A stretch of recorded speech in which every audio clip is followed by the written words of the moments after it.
विधायक मामन खां को भी पुलिस ने तफ्तीश में शामिल होने का नोटिस जारी किया है, क्योंकि उनकी गतिविधियां भी संदिग्ध हो रही हैं। कोई भी सरकार आर्बिट्रेरीली मनमाने तौर पर यात्रा को रोकेगी तो वह आदेश मानने लायक नहीं। कांग्रेस के अनेकों छोटे बड़े पदाधिकारियों ने इसमें भूमिका अदा की है। हम सबके सामने रखेंगे कि ये सारा किया धरा कांग्रेस का ही है कि भारतीय जनता पार्टी की सरकार उनके पीछे खड़ी है और वो कानून की कोई परवाह नहीं कर रही। लेकिन विश्व हिंदू तख्त रुकने वाला नहीं। बाहर से लोगों को अंदर नहीं जाने देंगे। वो जो प्रशासन है वो लोगों को, बाहर के लोगों को अंदर नहीं आने देंगे। उनको यही बता रहा हूँ। देखिए, इस समय हमने किसी भी तरह की यात्रा या किसी भी तरह की जो ग्रुप मूवमेंट को हमने अलाउ नहीं किया गया है। देखिए, कोई भी सनातनी कहीं भी शांतिपूर्वक, अगर कोई हम हथियार लिए हैं, अगर कोई मैं अराजकता कर रहा हूं तो आप बताइए, मैं शांति अकेले जा रहा हूं बाबा।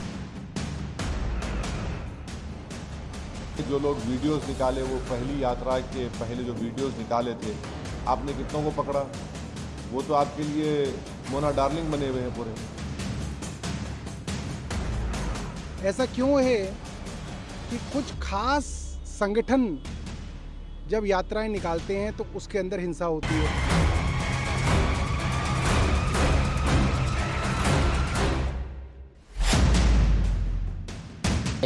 मामन खां को भी पुलिस ने तफ्तीश में शामिल होने का नोटिस जारी किया है। वैसे कांग्रेस के अनेकों छोटे बड़े पदाधिकारियों ने इसमें भूमिका अदा की है। हम सबके सामने रखेंगे कि ये सारा किया धरा कांग्रेस का ही है।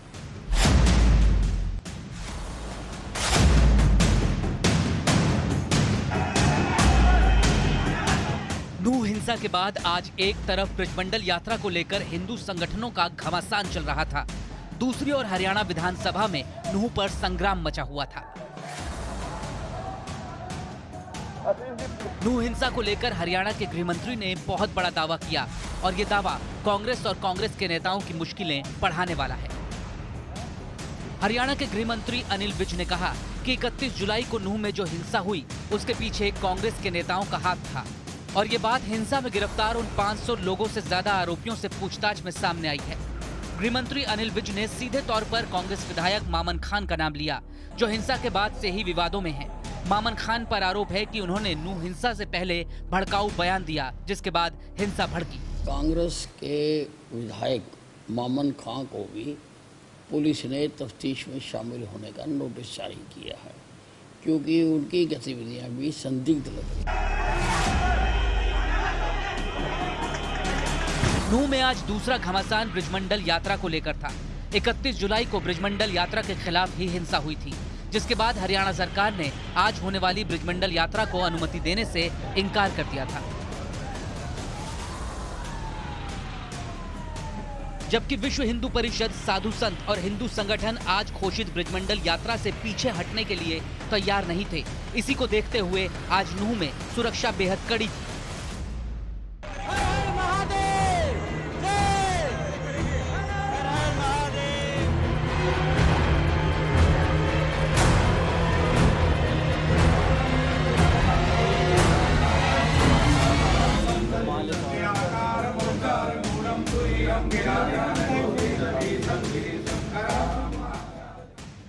नूह का नल्हड़ महादेव मंदिर।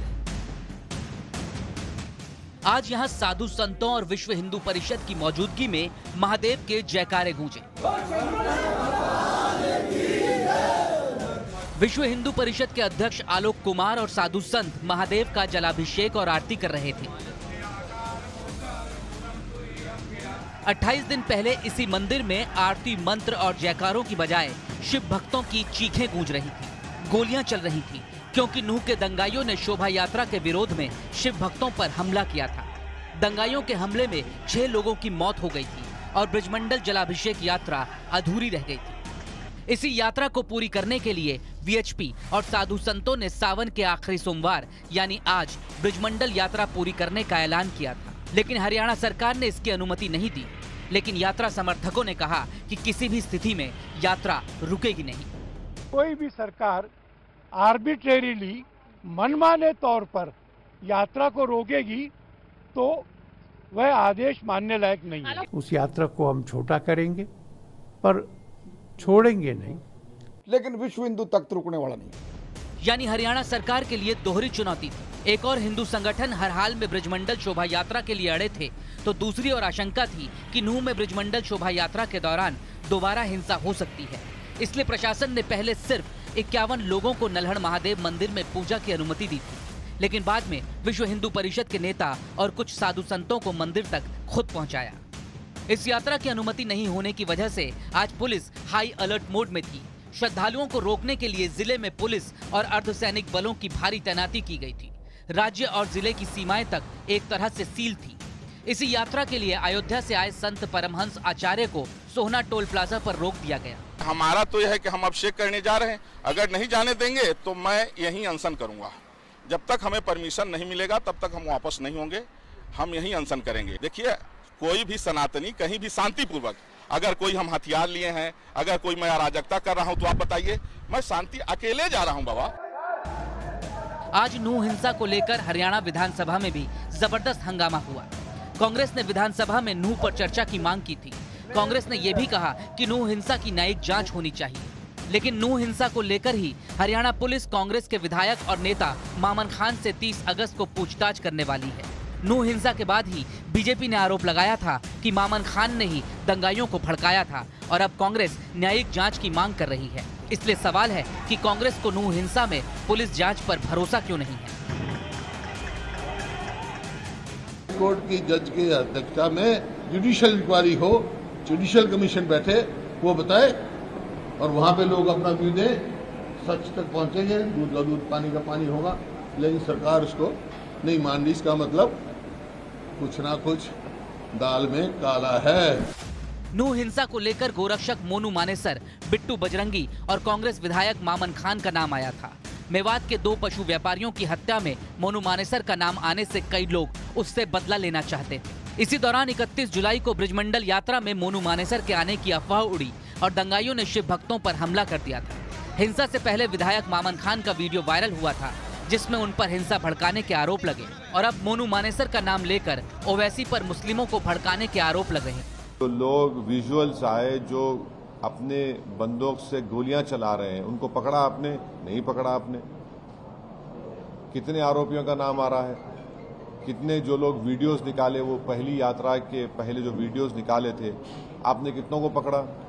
वो तो आपके लिए मोना डार्लिंग बने हुए हैं पूरे। नूंह हिंसा पर मुसलमानों को भड़काने की कोशिश आतंकवादी संगठन भी कर रहे हैं। आतंकवादी संगठन ISIS ने अपनी मैगजीन वॉइस ऑफ खुरासान में नूंह हिंसा को लेकर भारत के मुसलमानों को देश के खिलाफ भड़काने की कोशिश की है और पहली बार हरियाणा के गृह मंत्री अनिल विज का नाम लेकर उनसे बदला लेने की बात कही है। दूसरी तरफ हरियाणा पुलिस अब तक नूंह हिंसा से जुड़े 3 आरोपियों का एनकाउंटर कर चुकी है। हिंसा के 25 दिन के अंदर हरियाणा में 3 एनकाउंटर्स हुए। तावडू में 10 अगस्त को पहला एनकाउंटर हुआ। इसके बाद 21 अगस्त को दूसरे एनकाउंटर में हिंसा के आरोपी आमिर को गोली लगी। 23 अगस्त बुधवार को अरावली की पहाड़ियों में गोलियों की आवाज सुनाई दी और इस बार दंगों का आरोपी ओसामा पकड़ा गया।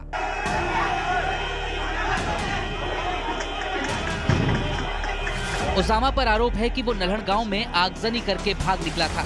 दूसरे आरोपी आमिर पर नूंह हिंसा के दौरान पुलिस से हथियार छीनकर भागने का आरोप है। इससे पहले एनकाउंटर में पकड़े गए मुनसैद और सैकून पर आरोप था कि उन्होंने नल्हड़ महादेव मंदिर में पूजा करने आए लोगों को निशाना बनाया। नूंह हिंसा की जांच में यह भी पता चल चुका है कि हिंसा पूरी तरह से प्री प्लान्ड थी और एक दिन पहले ही हिंसा की तैयारियां की गई थी। ये बात सामने आई है कि हिंसा के मास्टरमाइंड कहे जा रहे अली जान से पूछताछ में उसने बताया कि यात्रा शुरू होने से 24 घंटे पहले सारी तैयारियां पूरी कर ली गई थी। गोला बारूद और हथियार जुटा लिए गए थे। इतना ही नहीं, हिंसा के पहले और हिंसा के बाद कई भड़काऊ पोस्ट किए गए और वायरल कराने की कोशिश की गई। अब हरियाणा सरकार ने खुलकर कह दिया है कि नूंह हिंसा के पीछे कांग्रेस नेताओं का हाथ था। कांग्रेस विधायक मामन खान से पूछताछ होने वाली है और हो सकता है कि कुछ ही दिनों में दंगों की पूरी स्क्रिप्ट का पर्दाफाश हो जाए।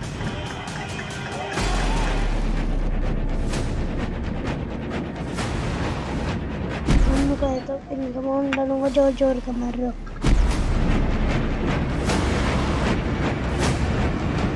1 घंटा या 2 घंटा बच्चे पे अत्याचार करना कोई वो समझदारी की बात तो है नहीं।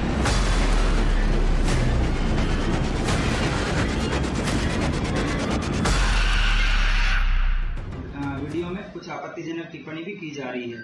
इस आपत्तिजनक टिप्पणी के संबंध में गहनता से जांच की गई, स्कूल के प्रिंसिपल से बात की गई, तो ये तथ्य प्रकाश में आया है कि महिला टीचर द्वारा ये डिक्लेयर किया गया कि जिन मॉमडन बच्चों की मां बच्चों की पढ़ाई पर ध्यान नहीं देती है, उन बच्चों की पढ़ाई का नाश हो जाता है। जो वीडियो बना रहा शख्स जो है उसकी पुष्टि करता है।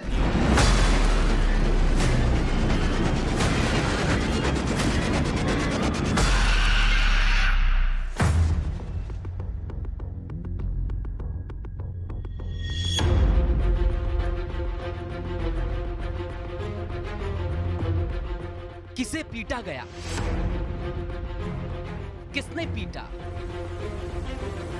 किसने पिटवाया, किसने वीडियो बनाया, किसने वायरल कराया और किसने हिंदू मुसलमान का चश्मा लगाया। जितने सवाल उतने जवाब। जिसे राजनीति करनी थी उसे हिंदू बच्चों के हाथों पिटाई खाता हुआ मुसलमान छात्र दिखा। जिसे तहकीकात करनी थी उसे सिर्फ पिटाई दिखी। वीडियो में कुछ आपत्तिजनक टिप्पणी भी की जा रही है। इस आपत्तिजनक टिप्पणी के संबंध में गहनता से जांच की गई, स्कूल के प्रिंसिपल से बात की गई, तो ये तथ्य प्रकाश में आया है कि महिला टीचर द्वारा ये डिक्लेयर किया गया कि जिन मॉमडन बच्चों की मां बच्चों की पढ़ाई पर ध्यान नहीं देती है, उन बच्चों की पढ़ाई का नाश हो जाता है। जो वीडियो बना रहा शख्स जो है उसकी पुष्टि करता है। जिन्हें यूट्यूब पर व्यूज चाहिए थे उन्हें मोदी दिखे, जिन्हें कैमियो करना था उन्हें समझौता दिखा। जिस टीचर के कहने पर बच्चे को पीटा गया उसका सच कुछ और, जिसके बच्चे को पीटा गया उसका कुछ और। वैसे हिंदू मुस्लिम का कोई मैटर नहीं है इसमें। माहौल ठीक है, यहाँ का भाईचारा है, गांव में भी गुआंढ में भी। सबका अपना अपना सच, अपना अपना मंच, अपना अपना हथकंडा, अपना अपना प्रपंच। मुजफ्फरनगर के एक प्राइवेट स्कूल में जो हुआ उसमें शामिल कथित धर्म के एंगल को थोड़ी देर के लिए क्लासरूम से बाहर भेज दें तो भी एक बच्चे के साथ जो हुआ उसे जायज नहीं ठहराया जा सकता, बिल्कुल नहीं। लेकिन जायज तो वो भी नहीं जो राजनेताओं, सोशल मीडिया पर मौजूद भूतपूर्व पत्रकारों और बांटने की राजनीति के पैरोकारों ने किया। शुक्रवार को आधे सच आधे झूठ का ट्रेलर रिलीज हुआ। सरकार को घेरने वालों के बीच मौके पर चौका मारने के लिए गदर मच गया। घटना मुजफ्फरनगर की थी, दोष मोदी के सिर मढ़ा जाने लगा। होमवर्क ना करने पर बच्चे की पिटाई शिक्षिका ने कराई थी, सिलेबस बीजेपी का बताया जाने लगा। हर स्थिति में उत्तर प्रदेश में हम कानून की राज को मेंटेन करेंगे। पूरे प्रकरण को गंभीरता से लिया है, FIR भी दर्ज हुई है और कहीं कोई और भी गड़बड़ी न होने पाए इसके लिए सतर्कता के साथ काम करने के निर्देश दिए गए। वहां पर जो भी घटना हुई है उसकी विधिक कार्रवाई हो रही है, उसमें जो भी चीजें संज्ञान में आई हैं सोशल मीडिया के जरिए उसमें कार्रवाई हो रही है। और वो एक दिव्यांग शिक्षिका है और उन्होंने उसको लेकर माफी भी मांगी है। ये उनको नहीं पता है क्या? ये घटना दुखद है, हम लोगों ने सबने निंदा की है उस घटना की। और खुद शिक्षिका ने कहा है कि मैं चूंकि दिव्यांग हूं, मैं चल नहीं सकती थी, उठ नहीं सकती थी, मुझसे गलती हुई, मैंने ऐसा नहीं करना चाहिए था। लेकिन दूसरी बात एक और है, जिन बच्चों ने, आप हिंदू मुस्लिम बच्चों में देख रहे हैं, उस बच्चे को जिन बच्चों ने मारा है या जो बच्चे उसके साथ के पढ़ने वाले थे वो भी मुस्लिम बच्चे थे।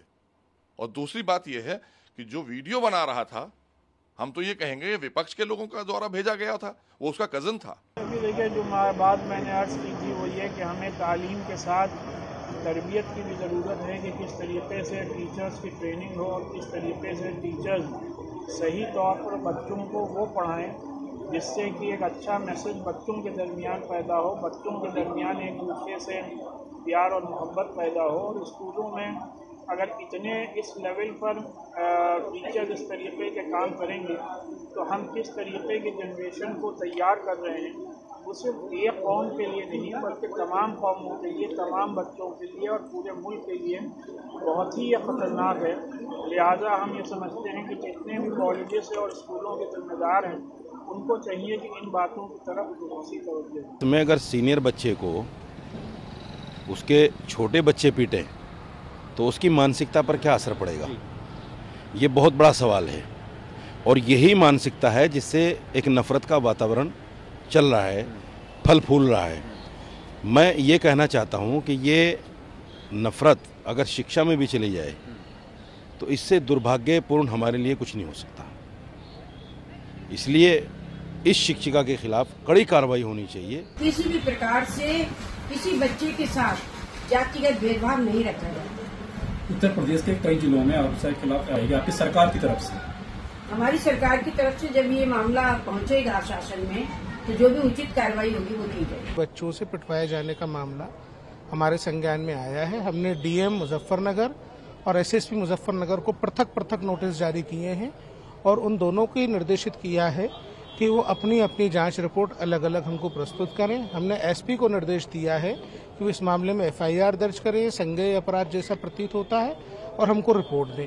हमने डीएम को निर्देशित किया है कि इस स्कूल की मान्यता, इसमें पढ़ाने वाले शिक्षक, उनकी क्वालिफिकेशन, इन सब बिंदुओं पर भी जाँच करें। साथ साथ ये बच्चे जो इस पूरी घटना में प्रभावित हैं, चाहे वो वायलेंस से पीड़ित विक्टिम बच्चा हो या इस वायलेंस के लिए उपयोग किए जाने वाले अन्य बच्चे हों, उन सभी को सीडब्ल्यूसी के माध्यम से काउंसलिंग करवाने के निर्देश हमने दिए हैं।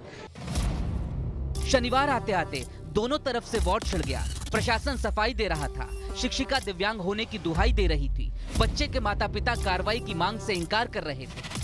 स्कूल का भविष्य दांव पर लग चुका था, लेकिन जिन्हें 24 में नंबर चाहिए उन्हें स्कूल से सियासत की तरफ जाती वो सड़क दिखाई दे रही थी जिस पर जगह जगह बोर्ड लगे हैं और जिन पर लिखा है देश बटे तो बटे, हम कुर्सी के लिए है डटे। पर सच भी धीरे धीरे बाहर आने का रास्ता ढूंढ रहा था। पहले पुलिस और प्रशासन ने साफ किया कि इसमें कोई कम्युनल एंगल नहीं है, लेकिन प्रशासन की क्यों माने? प्रशासन झूठ भी तो बोल सकता है। पर फिर पीड़ित बच्चे के पिता ने कहा इसमें हिंदू मुसलमान वाली कोई बात नहीं है। फिर उसी प्रिंसिपल के एक पूर्व मुसलमान छात्र ने कहा तृप्ता त्यागी ने कभी मुसलमान बच्चों के साथ ऐसा नहीं किया। पीड़ित लड़के के जिस चाचा ने वीडियो बनाया उसने भी सच बता दिया। हिंदू मुस्लिम का कोई मैटर नहीं है इसमें, माहौल ठीक है, यहाँ का भाईचारा है, गांव में भी गुआंढ में भी। वो तो उसे पता है जी, लेकिन इतना 1 घंटा या 2 घंटा बच्चे पे अत्याचार करना कोई वो समझदारी की बात तो है नहीं उनकी। और फिर हम जैसा उलाना लेके गए उनके पास तो उसने उल्टा हमें कहा कि यहाँ पे तो यही रूल है, ऐसे ही होता है। तो आप क्या चाहते हैं? हम तो ये चाह जो कानूनी कार्रवाई हो वो उस पर कार्रवाई होनी चाहिए। ये घटनाक्रम था जी, मैं कुछ कार्य के से गया था स्कूल, और इसमें जो मेरा छोटा भाई है अल्तमस, वो वहाँ पे पढ़ने जाता है। मैं अपने काम की वजह से गया था तो मैडम बच्चे को पीट रही थी और पीट रही थी या बच्चों से पिटवा रही थी। तो ऐसी करके जी वीडियो में जो बात हो रही है उसमें कि ये जो मुस्लिम महिलाएं हैं वे अपने मायके चली जाती हैं और बच्चे पढ़ाई पर ध्यान नहीं देते, ये बात अच्छी है। जी जी, उस तुम्हारी वीडियो को किसी ने बढ़ा चढ़ा के एडिट करके आगे बढ़ा जी। इंक्वायरी की गई। इसमें इंक्वायरी में ये सामने आई कि जो ये एक Neha public school private school है और जो वीडियो वायरल किया गया उनका बच्चे का चचेरे भाई है। तो इसके बाद उनसे जो माता पिता है, जब उनसे प्रशासन द्वारा अप्रोच किया गया पुलिस प्रशासन द्वारा, तो उन्होंने एफआईआर करने के लिए तहरीर देने के लिए तो एग्री नहीं थे। तो फिर सुबह ये डेवलपमेंट हुआ कि सुबह उन्होंने थाने में तहरीर दे दी गई और तहरीर दर्ज भी हो गई। हिंदू मुस्लिम की भावना भड़काने के उद्देश्य से वीडियो वायरल किया गया, आप क्या कहना चाहेंगे इस पूरे मामले में? सर सबसे पहले तो उसमें जो वीडियो में जो मैडम ने वर्डिंग बोल रखी ना, तो थोड़ा ध्यान से सुनोगे ना आप, तो उन्होंने बोल रखा कि भाई जो मुस्लिम औरतें मोमडन औरतें अपने बच्चों को छोड़ के चले जाती हैं, इससे पढ़ाई खराब होती है। तो इसमें कोई गलत बात तो उन्होंने बोल नहीं रखी है कि जैसे कुछ लोग क्या है तोड़ मरोड़ के पेश कर रहे हैं कि भाई वो हिंदू लड़कों से मुस्लिम लड़के को पिटवा रही है। तो ये समाज में कुछ जो लोग हैं वो इस बात को फैला रहे हैं, तो ऐसा तो कुछ नहीं है। मैं खुद उनका स्टूडेंट हूँ, मैं आपको बताऊं, मैं 2006 से लेके तकरीबन 11-12 तक मैं उनके पास में पढ़ा हूँ। 5-6 साल पढ़ा मैं उनके पास में, इंग्लिश का ट्यूशन पढ़ता था मैं। मेरे साथ और भी मेरे दोस्त थे, मेरा भाई भी था, मेरी बहन भी पढ़ी उनके पास में, और भी मेरे जो नॉन मुस्लिम फ्रेंड थे उन्होंने भी पढ़ा। लेकिन इस पूरे मामले ने बता दिया कि स्कूल में छुट्टी की घंटी सुनकर जितनी तेजी से बच्चे घर की तरफ नहीं भागते, उससे ज्यादा तेजी से आधा अधूरा सच या कहें झूठ भागने लगता है। लेकिन अच्छी बात यह है कि तमाम कोशिशों के बावजूद मुजफ्फरनगर के लोगों ने इस मामले को सांप्रदायिक मानने से इनकार कर दिया। किसान नेताओं की मौजूदगी में पिटाई खाने वाले और पीटने वाले बच्चों ने हाथ मिलाया, गले मिले, गिले शिकवे भी दूर हुए। हाँ, ये सच है कि एक बच्चे के साथ जो हुआ वो कम से कम उसके लिए प्रताड़ना तो था ही। देश के किसी भी स्कूल में किसी भी बच्चे के साथ ये सब हरगिज नहीं होना चाहिए। बच्चा अब भी मानसिक रूप से परेशान है। स्कूल को बंद कर दिया गया है। आरोपी प्रिंसिपल के खिलाफ मामला दर्ज हो गया है। अब आगे जो होना है वो होगा, लेकिन जो हुआ उसने फिर से सिलेक्टिव आउटरीच और सिलेक्टिव साइलेंस के सवाल को जिंदा कर दिया। क्योंकि मुजफ्फरनगर में एक मुस्लिम छात्र की हिंदू बच्चों के हाथों पिटाई की घटना पर तो बहुत शोर मचा, बहुत हंगामा हुआ। लेकिन मुजफ्फरनगर से करीब 500 किलोमीटर दूर जम्मू कश्मीर के कठुआ में हुई घटना पर सेक्युलर सन्नाटा पसरा है। जहां 2 दिन पहले ही बनी इलाके के एक स्कूल में 10वीं के एक छात्र ने स्कूल के ब्लैक बोर्ड पर जय श्री राम लिख दिया। आरोप है कि इसके बाद स्कूल के अध्यापक फारूक ने छात्र की पूरी तरह से पिटाई कर दी। जब स्कूली छात्रों ने पिटाई का विरोध किया और प्रदर्शन किया तो शिक्षक फारूक को गिरफ्तार कर पुलिस रिमांड में भेज दिया गया, जबकि स्कूल के प्रिंसिपल हाफिज शेख फरार है। पर इस घटना पर खामोशी है। मुजफ्फरनगर की घटना पर सरकार से लेकर संस्कार तक को घेरने वालों में से ज्यादातर ने कठुआ में शिक्षा के मंदिर में नफरत का सवाल नहीं उठाया। गिने चुने ही थे जिन्होंने दोनों घटनाओं की एक सुर में भर्त्सना की। ऐसा ही सेक्युलर सन्नाटा मध्य प्रदेश के इंदौर में एक ईसाई स्कूल में घटी घटना पर भी है, जहां स्कूल प्रशासन पर स्कूल में पढ़ने वाली हिंदू और मुसलमान छात्राओं के साथ धर्म के आधार पर भेदभाव करने के आरोप लगे हैं। आरोप है कि इंदौर के महू में सबसे अच्छे गर्ल्स स्कूल की पहचान रखने वाले इस क्रिश्चियन स्कूल ने छात्राओं के तिलक लगाने, कलावा, कड़ा और ताबीज पहनने पर रोक लगा दी थी। छात्राओं का आरोप है कि स्कूल प्रबंधन ने उन्हें उनकी धार्मिक मान्यताओं का पालन नहीं करने दिया। ये बच्चों के बारे में पेरेंट्स को इतना बोलती है, इतना गंदा बोलती है कि बस। और फिर जब डिसिप्लिन की बात आती है तो हमें नेल्स, हम ठीक है, हम नहीं बढ़ाते नेल्स वगैरह, कुछ भी नहीं, डिसिप्लिन में आते हैं, सब कुछ करते हैं, लेकिन फिर भी वो हमें ना, जैसे कास्ट के पीछे तो लोग बच्चे सब पहनते हैं ना उनकी हिफाजत के लिए, ना वो गले में ताबीज़ पहनने देती है, ना कोई डोरा पहनने देती है, ना हाथ में कड़े, ना सर पे तिलक लगाने देती है। अगर सुबह बच्चे हाथ के डोरे भी वो निकला देती हैगी। हम जब क्लास में गए थे तो टीचर ने हमारे साथ मतलब ऐसा दुर्व्यवहार किया था, जिससे मतलब हमको ऐसे इग्नोर टाइप करा था, बस जैसे हमको पढ़ाया, नॉर्मल पढ़ाया, मतलब समझाया भी नहीं और ऐसे चली गई। और फिर लास्ट पीरियड में जो हमारी क्लास टीचर थी तो उन्होंने हमसे मतलब ऐसे टॉन्ट मारा हमको कि है ना, मतलब कल तो बहुत बोल रहे थे, आज क्लास में क्या हो गया तुम्हें। और उसके बाद एक माया मैम है, उन्होंने 9th-10th क्लास में आपत्तिजनक शब्द बोले जो हम अभी बता नहीं सकते आपको। अगर आज चुप बैठ जाते तो फिर आगे जाकर वो और बोलते। मामले की जानकारी लगते ही हिंदू संगठनों ने स्कूल के बाहर प्रदर्शन शुरू कर दिया और वहीं हनुमान चालीसा पढ़ी जाने लगी। हंगामा देखकर स्कूल का गेट अंदर से बंद कर दिया गया। स्कूल के खिलाफ नारेबाजी होने लगी और आखिरकार पुलिस भी मौके पर पहुंच गई। आज कुछ किसी बात को लेकर दोनों में कुछ बात हुई है, तो दोनों पक्ष थाने आए थे आज, स्कूल पक्ष भी और दूसरा पक्ष भी थाने आया था। दोनों से बात की है। दोनों से बात करने के बाद में आम सहमति जो बनी है कि भाई बात को यहीं खत्म करते हैं। हमारा बच्चों का भविष्य और हमारे बच्चों की पढ़ाई लिखाई ज़्यादा महत्वपूर्ण है और हम बच्चों पर ध्यान देना चाहते हैं।